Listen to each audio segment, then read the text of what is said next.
This is one of the best videos I've ever seen. Like, I am having a religious experience with this video. This video is so fucking good.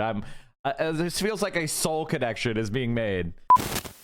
Which leads us into our first topic of the day, which is a brand new Innuendo Studios. I'm a big fan of Innuendo Studios work. I love the alt-right playbook. You know, I'm to the left of Innuendo Studios, but who cares? Is what they're saying in their videos, can I recommend it as a really nice and fun and educating space? And for the most part, the answer is yes. Say, for the sake of argument, you're having a discussion with a coworker about healthcare. Not Actually, quite, let's go ahead and but you get what I'm trying to say. Dr. Pretense, you're having a discussion about trans healthcare. He says puberty blockers should be banned because some study said they're dangerous. And you're a thoughtful person, so you look it up. Only when you do, you find the study doesn't say what he said it does. Maybe it says something close, maybe it says the total opposite. But more than that, you realize, even if it said what he said it did, the answer is E. that still wouldn't support his argument. Dangerous could mean a lot of things. A little, a lot, low risk, high risk. Maybe one study isn't enough to go on. Hell, maybe it's bogus for a whole host of other reasons. Maybe it's written by people with an obvious agenda, or contradicted by a better study he's ignoring. So you go back and tell your coworker, hey, the study doesn't say that, and even if it did, you know. But he simply repeats, the study said they're dangerous. He's not just wrong, he's double wrong. Institutions create policy documents all the time. Anti-bullying policies, climate policies, DEI policies. Your job probably has a bunch of them. But a lot of the time, these documents exist not to be read or followed, just pointed to. If someone is bullied, harassed, or discriminated against, managers might point to a policy that says, we are committed to not doing that. And that's it. The more you insist, hey, these policies aren't being followed, the problem still exists, the more you become the problem. The document is a dummy argument, a substitute for the real one. There's a problem versus no, there isn't. This isn't a conversation about what some document says or doesn't say. It's a conversation about power. When your coworker cites a study that doesn't support his argument, he's using that document in a similar way. He's not reading it, just pointing to it. This piece of paper means you have to listen to me. The study could be about plankton, or Henry VIII, or squirrel poop for all the difference it makes. Okay, maybe it matters a little. It has to at least look semi-legit at a glance. He's not using evidence to inform his position. He's decided what his position is, and he's pantomiming evidence to support it. This is destiny in a nutshell. Like, this is actually probably the most common internet debate pervert strategy, which is never having read anything, Googling quickly on the other monitor, and then trying to throw shit in. Like, Sock Done Left is the most famous example of this that I ever experienced in my entire life. I was discussing at how compensation for people has not kept up with productivity, and Sock Done Left Googled counter argument to idea compensation isn't keeping up with productivity, and he found a Heritage Foundation. A Heritage Foundation, if you know what the Heritage Foundation is, it is the ultra far right Reaganite think tank that is basically set up to be the personal liars for capital, right? This was before ChatGPT existed, my dude. And he posted the Heritage Foundation study. And I was absolutely flabbergasted. And by the way, the Heritage Foundation study, just to not say that I rejected it just because it came from conservatives, was thoroughly refuted by a different paper that I was showing him, showing how that was refuted. And I was like, this argument is bullshit. And his argument was basically that actually compensation has kept up with productivity. It's just gone to health insurance costs. So your health insurance has gone up faster than inflation. So all the lost wages that you would have gotten have gone to health insurance. Therefore, compensation has actually kept up with productivity. That was his argument, which, ladies and gentlemen, is not the case, by the way. If somebody is an alum of the Hoover Institute, should I disregard all the publications? I wouldn't say that. But what I would say is the Hoover Institute is not a school. It is a conservative think tank that is set up at Stanford for the purpose of pushing far-right propaganda. So billionaires pay to have people have a space at Stanford and use Stanford's prestige for their own bullshit. But largely, Hoover Institute people are right-wing ideologues and frauds. It's almost as if we've stumbled into the Sorcerer's Apprentice. Little Mickey's put on the hat and declared, I know how this works. You stand up all big and tall and say, I have a study that says you have to do what I tell you. That's how you always play it. Well, this time I've got a study, so you have to do as I say.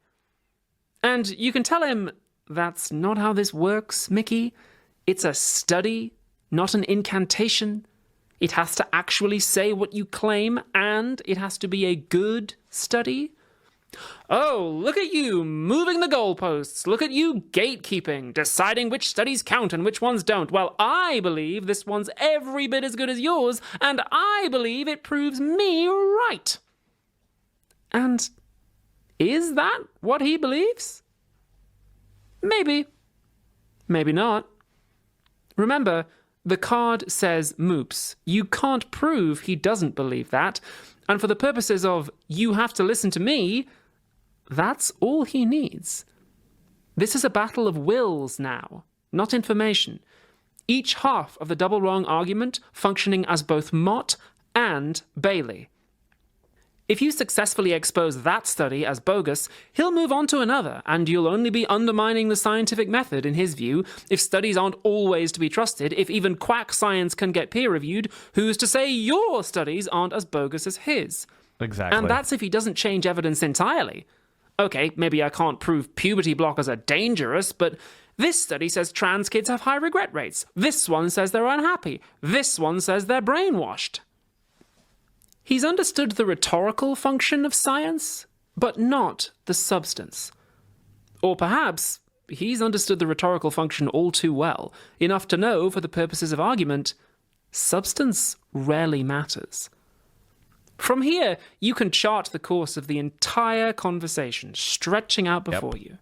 You might rush in, hold the document... This is why I love it. This is why I really do like alt-right Playbook, because it's talking to another person who's been around the block with conservatives and centrists, and you just know how they're going to operate.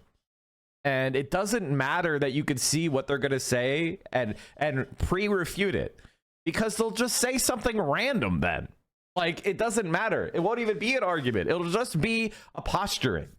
And they will then create a situation where they, the other thing is assuming they're in charge, right? Like, if you have a conversation with a centrist or a right winger, they're going to just ask you infinite questions until you don't have an answer for one, right? And then say, "Aha! You didn't have an answer for this question. Everything you said is now invalid." It's a game of power and posturing. The Supreme Court upholds the TikTok ban 9-0. Wow. Liberals, man. What can you say? And under his nose and say, look, it doesn't say what you said it does. What's the matter? Can't read? Which might be satisfying, but does make you look the pedantic asshole. Or you can reject his so-called evidence as patently false, inadmissible, and leave yourself vulnerable to being obliterated the moment you make an honest mistake with a citation.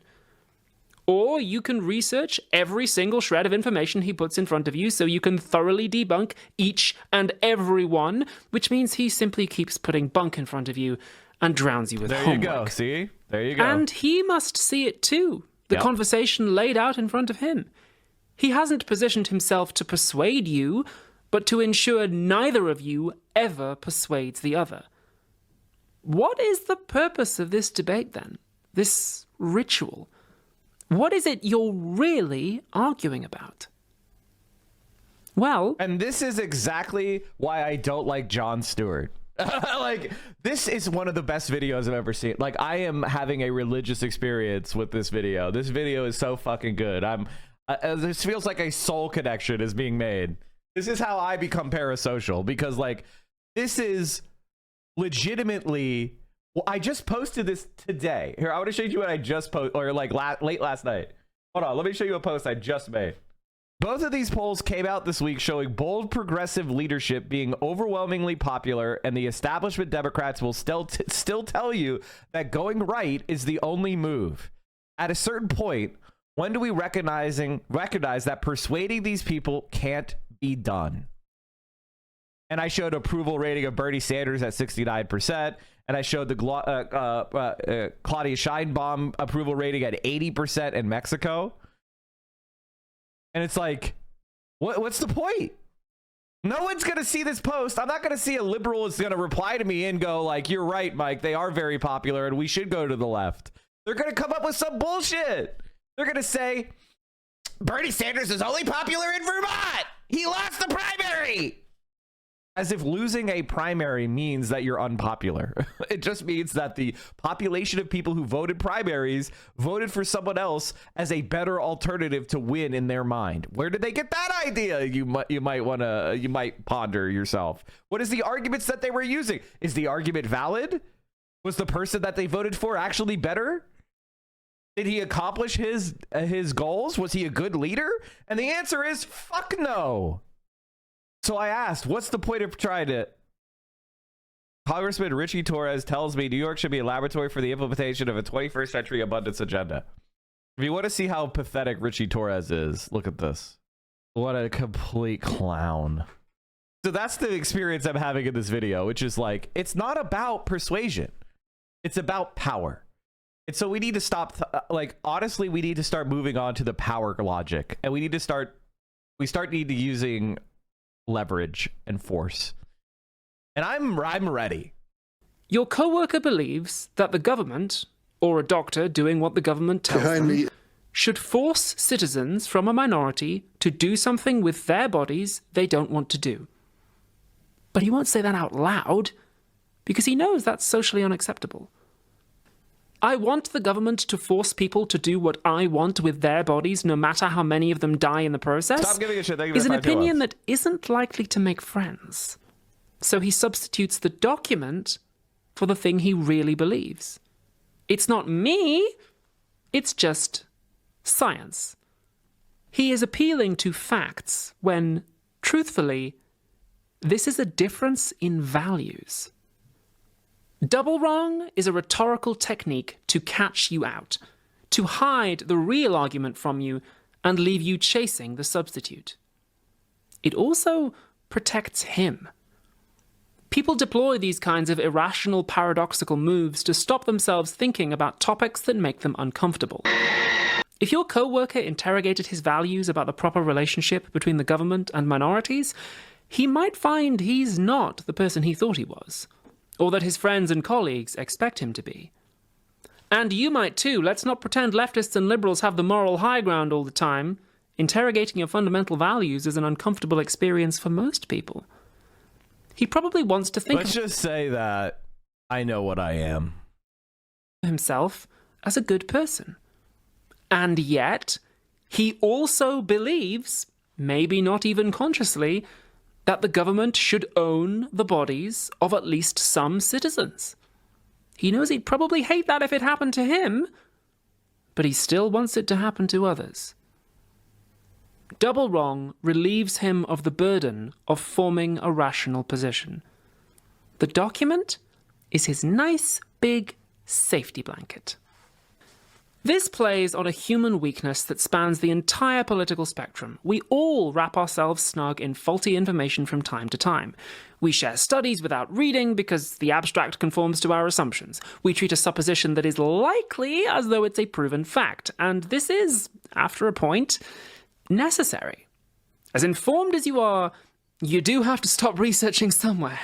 You do, at some point, have to go on assumptions, take someone's word, trust that a pattern holds, because the video's due before the end of the month if you want to charge your patrons and make rent.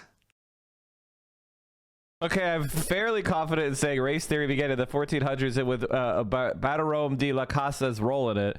And I'm relying mostly on Kendi, and he cites a lot of sources, but I haven't had time to read them all yet. I'm pretty sure he knows what he's talking about. It's just that I don't know how contested this history is among scholars or what arguments I should be prepared to rebut. Could I just go with what I've got, or do I need to read with hit the library again?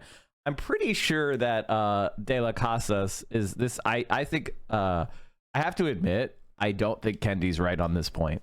Actually, I think De La Casas is actually somebody who was fighting against racializing religion. Basically, Europeans were trying to say, like, De La Casas was arguing that all human beings have a soul, and they are all equal because they have a soul.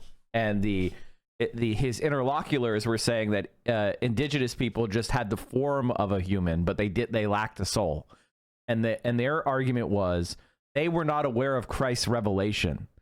Therefore, assume God is infallible and assume the Gospels are the only way to heaven, well, then God must have made sure that all human beings were at least exposed to the Gospels. So these Americans, these indigenous Americans who were by fact of the world isolated from the Gospels for 1,000 years, therefore, or 2,000 years, therefore they must not have souls. That was the argument they were making. And De La Casas was saying, no, they have souls, they're people, and you have to treat them like that. And if they convert to Christianity, they should be treated as a Christian. That was his argument. And therefore they can't be enslaved and dispossessed or whatever. Okay? If you don't know this specific debate, it's not that important. It's important for history, but it's very anachronistic for our time. You don't understand it. Like, what are you talking about this? Basically, De La Casas was defending indigenous people from the oppression of the Spanish Empire. I'm pretty sure Kendi is just completely wrong on this. I'm not even, I'm sorry, but like he specific, like, he was against enslaving indigenous people. Sorry. It's weird to me that the assumption was that they didn't have souls instead of maybe God isn't real. You're surprised that the late Middle Ages, early Renaissance, colonialization period, they didn't accept atheism.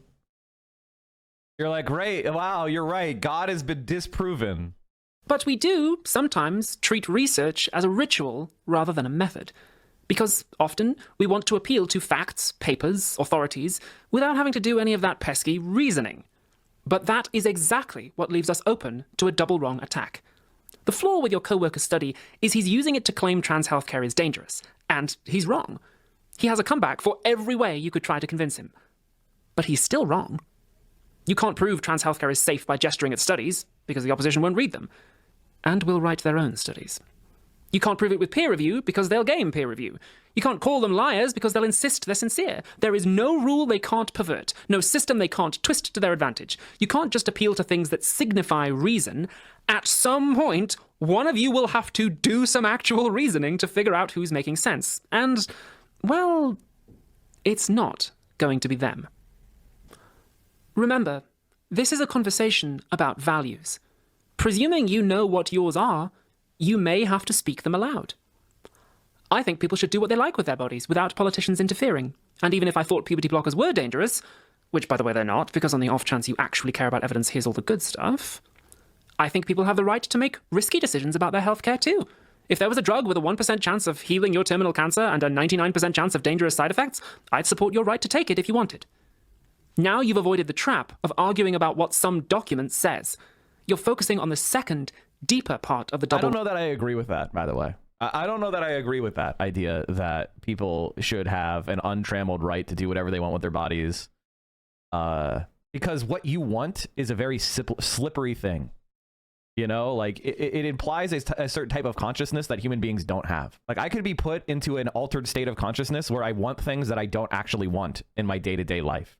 And that could not just be with drugs. It could be an emotional state. It could be some sort of like trauma. It could be some... I don't know that I agree that people should always be allowed to do whatever they want with their own bodies without anybody having a say other than them. I don't know that I agree with that. However, for the purpose of this, I will say in this case, I am fairly confident that puberty blockers and trans healthcare are completely consistent with what medical science says. and is the best treatment regimen for people that are suffering with gender dysphoria, and I'm totally comfortable with people making that decision. But I wouldn't be comfortable. I'll give you an example. I wouldn't be comfortable with giving assisted suicide to a 14-year-old with depression and social anxiety, right? Like, they may think that that's what they want, and that is their body, but I wouldn't be in favor of society doing that. I would be in favor of not that. So I'm just giving an example. I don't believe in this like extreme, you get to do whatever you want with your own body. Another thing is, I believe in forcing people to take vaccines, whether you like it or not. Vaccines are not just about your body, they're about the collective body of humanity. And I don't think you should have the right to opt out.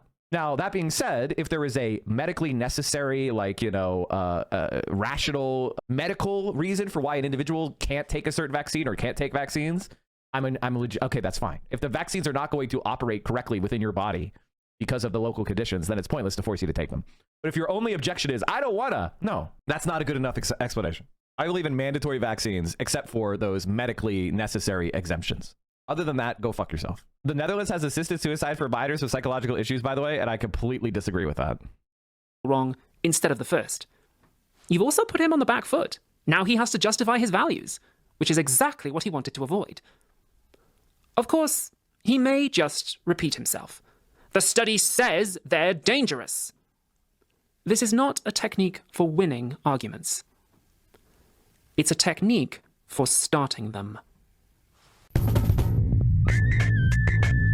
Another banger, honestly.